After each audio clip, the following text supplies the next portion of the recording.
Hi, welcome to the December 2019 Bourne Review. I'm Susan Barlow. First, some headline news and announcements. Bourne recycling stickers are on sale at the Guard Shack at the landfill. They're $30 for the first vehicle and $15 for the second vehicle. Seniors 60 and over will pay only $20 for the first vehicle and $10 for the second. Bourne Selectman Jared McDonald is hoping to fill Vinnie DiMacedo's state Senate seat. He will be running against another Bourne resident, Attorney J. McMahon III. Two candidates from Falmouth, Susan Moran and Thomas Moakley, are also in the race, along with Betty Coletta from Pembroke, John Stanton from Sandwich, and John T. Mahoney of Plymouth. The bait and tackle store across from the Speedway gas station has been approved to be yet another gas station and convenience store in Bourne. After a unanimous vote by the Bourne School Board, Narcan will be administered by school nurses during school hours to students, parents, staff, and visitors who may require it due to opioid overdose. The Bourne School District is the last district on Cape Cod to make this available in the schools. According to the National Institute of Drug Abuse, Massachusetts ranked among the top 10 states with the highest rates of drug overdose deaths involving opioids. More info can be found at drugabuse.gov. 4 finalists have been announced for school superintendent: Melissa Akins-Ryan, Bourne's assistant superintendent; John Bucky, principal of Nantucket High; Scituate Public Schools Superintendent Ron Griffin; and Carrie Ann Quinlan-Zhao, assistant superintendent of the Dighton-Rehoboth Regional School District. A public comment form will be available at a later date. Here are some wonderful photos taken by area photographers showing the beauty that surrounds us.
Now, our featured stories.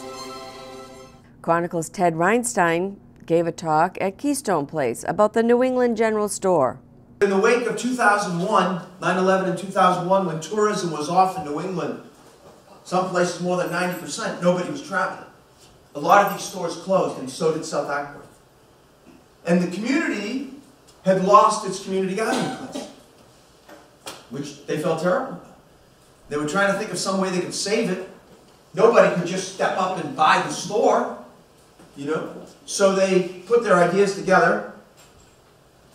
They put their money together. They took out an ad in the Sunday New York Times. Yeah, seemed like a good idea, right? See if they could get a buyer. Didn't get a buyer. Then they had another meeting, and a woman stood up and she said, "Listen, we've already put our money together to see if we could get somebody else to buy the store."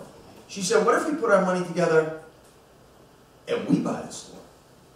She said, I know. It sounds very, very socialistic. Sometimes that's okay. Sometimes that's not a dirty word, right? When we get together to help out a family in need whose house is burned down or somebody needs an operation, we don't call that socialistic. We just call it being a good neighbor, right? So that's what they did. They got together, and you know what they did? They did something that had never been done anywhere in America when it comes to saving a general store. They used the idea of a food co-op, a cooperative, right? So you know how a food co-op works. You put in X number of hours working in the store, and the more you work, you can still belong even if you don't work in the store, but then you're going to pay full price for your groceries. But if you put a little work in, you get a discount on your groceries, right? And that's what they did. They formed a co-op. They started working in the store. They made a nice little lunch counter. They built a pizza oven out back. They started these harvest dinners to bring in visiting chefs from all over New England, all of it generating revenue for their little general store. And today, because of that, because they tried something that had never been done, because it took a village, because they came together as a community, the South Acworth Village store still has the lights on. I hope they don't go out anytime soon. This show can be seen in its entirety on Bourne TV Channel 13, or visit BourneTV.com to watch it on demand by clicking on the public icon. Bourne Newcomers and Neighbors Lunch and Learn series featured a talk on the Cape Cod Blue economy. This show can also be seen in its entirety on BTV Channel 13 or by visiting BourneTV.com and clicking on the public icon. Tricia asked me to speak to aquaculture a little bit, which is one of the big industries here in the region. So this data comes from the Cape Cod Cooperative Extension. You can actually go to their website and read a little bit about some of this information. In Barnstable County in 2016, we had almost 250 shellfish farms, 629 acres, almost 20 million oysters. That's a lot of oysters. Almost $11 million in revenue for the oyster growers. Another 5.3 million hard clams, cohogs, which is another 1.2 million. Huge industry here for Cape Cod. And look at some of the events that have happened around this. There's the Scala Festival, there's the Cohog Festival, and the Wellfleet Oyster Festival, which I was at a couple months ago. And what a celebration of this part of our blue economy. You know, over 20,000 people coming through. Hundreds of thousands of oysters are sold, you know, at the Oyster Fest. It's incredible, just the volume of oysters that are grown. And oysters are great for cleaning water because one of our other big challenges is our wastewater. And we've got nitrogen flowing into our estuaries and our embayments, and oysters are really great at cleaning that up. So having more and more oysters out in our waters is something that is going to help with that. Yes, sir? This gives you a sense of how many licensed shellfish growers there are in Massachusetts. Look at that orange area. That's Cape Cod. The majority of the licensed shellfish growers are here on Cape Cod. Go ahead. And in terms of acreage, because some of the offshore ones are a little bit bigger, we still represent over half of all the shellfish acreage in production in the state of Massachusetts. And here's a look at the growth. Look at that. From 2011 to 2015, the growth and that's in Massachusetts overall, but that's also, reflective of what's happening here on the Cape. Shellfish is exploding. And with the work that organizations like Wellfleet SPATS, Shellfish Promotion and Tasting, that's what that stands for. And also SPAT is baby oysters, if you didn't know that. You know, they've done a great job at marketing the oyster, and well, the Wellfleet oyster for them, but rising tide lifts all boats. And these, the promotion that has happened with oysters has made the sale of oysters and production of them just boom. Go ahead, sir. So we're very tied to the past with the water, and with a lot of what we've done, we want to honor the past, but we're really looking at the future. So we're looking at what we're doing is not just for next year or the next 5 years. We're looking at this as a generational project, which will reflect in some of the initiatives that I'm going to talk about in a few minutes. Sure. This is key to what we believe, that the environment is our economy. Has anybody seen photos or video of the green waves washing up in Florida from a few years ago? There was like an algae bloom in the water, and you had green waves crashing on the beaches. That's not the kind of press that we need here on Cape Cod. We need to take care of our environment, and if we don't, then our economy's shot. So the environment has to be the top priority for that, and that's a big part of what we believe as we work to attract new business here, new entrepreneurial ideas. We want to see entrepreneurial activities that are going to reflect this sentiment. At the December 17th Select Board meeting, Selectman Peter Meyer discussed the creation of a bylaw that would allow the town to do some minor repairs on unaccepted roads. This meeting can be seen in full on Bourne TV Channel 15, Bourne's government channel. Visit bournetv.com and click on the government icon to watch it on demand. In the town of Marshfield, they have passed a bylaw, and we can use town money through an authorization at town meeting to do small repairs for unaccepted roads. I know I brought some information in, but I'm willing to have the town administrator in Marshfield and the DPW assistant DPW superintendent, Sean Patterson, is willing to come before this board and talk about the process of this, because you know, it's a sensitive situation where people spend a lot of money for their property taxes in this town, and they want to get their money's worth out of it with services and other amenities whenever possible. I mean, we're very lucky with our trash pickup, which Iceland pays for through their retained earnings and everything else, but I think to start the process to see if we can create a bylaw similar to what Marshfield has, to put $100,000 or whatever it is a year in the appropriation line item at town meeting to fix some of these small repairs. It goes a long way, because there's a lot of people who buy in these developments that have unaccepted roads, and they don't realize that then that they're not and that's a real estate issue, that's a closing issue. Right. But people, a small amount of money goes a long way towards saying that the town is partnering with these with these neighbors to to fix some of these things. In George's development, as an example, the neighbors have to go out once a year with dense grade in a temper and a bobcat and fill these holes up. But if we had the ability through a bylaw to be created and to put some money, a small amount of money in each year, and the town, George has the ability to have someone go out there and fix some of these small problems, it's good PR, and it makes it safe. Have the equipment, right? Yeah. No?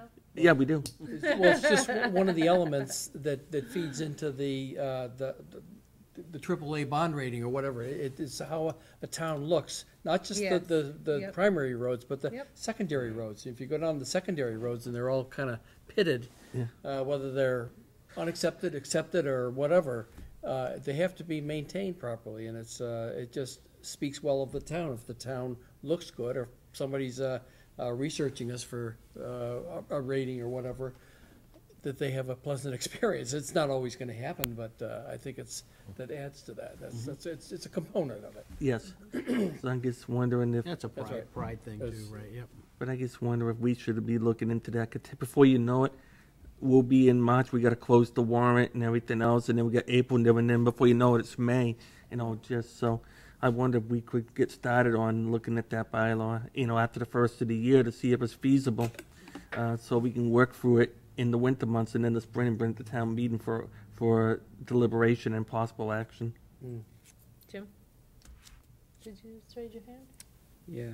I wasn't Well, I was- imagining that. No, What did you do that for? Huh? I raised my hand, and then I realized that I wanted to comment on Peter's, and it's not really an agenda item, and I don't know if I should. Wait, but it's a workshop. yeah, I know. So I think that is more of the shorter term solution, and I think that it's worth keeping on the radar in the long term if, in fact, we do sewer. That these roads may become public roads in the future. You can build in as part of the project, and not every road, because there'll always be places that maybe don't have sewer. Or Yeah, right. there may be some very small roads that you wouldn't want to treat as more of a public road, but that's an infrastructure type project that we don't have all over Bourne, which is why we have so many private roads and developments that we do, because a lot of other communities that have more public roads, they've already put that infrastructure in a long time ago, and that's why they have a lot more of these public roads. So it's just something to think about, as time marches on. That can also be a solution, long term. Long term, yeah. A victual license was granted to the new owner of Mr. G's Pizza in Sagamore Beach. Now we have 7B, Carrie and Rob Incorporated, associated with Mr. G Pizza and Ice Cream, transfer of common particular license. So he's present. Okay. Would you like to come up and introduce yourself and give us some background, please? Getting used to reading bifocal contact, so everybody's a little blurry when I put this half down. So driving's fun too. How are you? Good, My name's Rob Lawrence. I live in Wareham. I've been back in Massachusetts for about 11 years. Spent 33 years running 16 to 30 GameStop stores, and it's time to get out of video games. Fortnite's put an end to that for us. So my wife and I live here. Our son, till his grade ended, went right here to St. Margaret's. And shopping, restaurants, which is what I want to end my life with, and found Mr. G's for sale. Have spent probably the last 3 weeks training with Mr. G, if you will, Shaheen, who's selling, to learn what we can about his business. So, but 33 years running multiple stores, I could read a P&L in my sleep. So I need to learn how to throw the pizza the way that they do. But looked at his P&L as a very strong business in that location. And we eat there because we go to the beach right past there. So, you can be happy to know we're adding delivery and fried clams, but if you approve it, but we're ready to go. Any questions from the board? I did have a question, Madam Chair. It's just highlighted here. Were you looking to change the hours of operation? No. Or no. Okay. Now, I'll get used to them. That may change later, but in the winter time, like Christmas Eve, I know they've been closing at 7. And I want them home on Christmas Eve and New Year's Day. But other than that, I mean, the normal operations, none at all. No. I'm trying to buy their success. Same with the menu. Nothing will change. Except a couple of additional things I heard you be adding say. some, you'll be able to get it Things I like. driven to your home. So, but other than that, I mean, again, even the people at the bank where I got a partial loan love their food. So, Very good. Any questions from the audience? Okay, I'd like to entertain a Motion to approve the common victuals food license, hours of operation Sunday through Thursday, 11 a.m. to 10 p.m., Friday and Saturday, 11 a.m. to 11 p.m. It's listed on the roof slip. Is there a second? Second. Discussion? All in favor? Aye. Opposed? Abstained? 400. Wish you good luck. thank you. Thank you very much. Now we'll look at the calendar. On Saturday, January 4th, January 18th, and February 9th, from 10 a.m. to noon, the Buzzards Bay Coalition will offer seal and seabird cruises aboard the heated Patriot boats out of Woods Hole. It's part of the Discovered Buzzards Bay initiative. $15 for members and $20 for non-members. For more info, call 508-999-6363 or visit Bay Adventure Tours at savebuzzardsbay.org. On Saturday, January 18th from 1 to 8:30 p.m., it's the South Shore Food and Wine Expo in Plymouth, hosted at the historic Plymouth Memorial Hall, 83 Court Street, featuring a grand tasting, the Vintner's Lounge, chef cooking, and sampling paired foods, and more.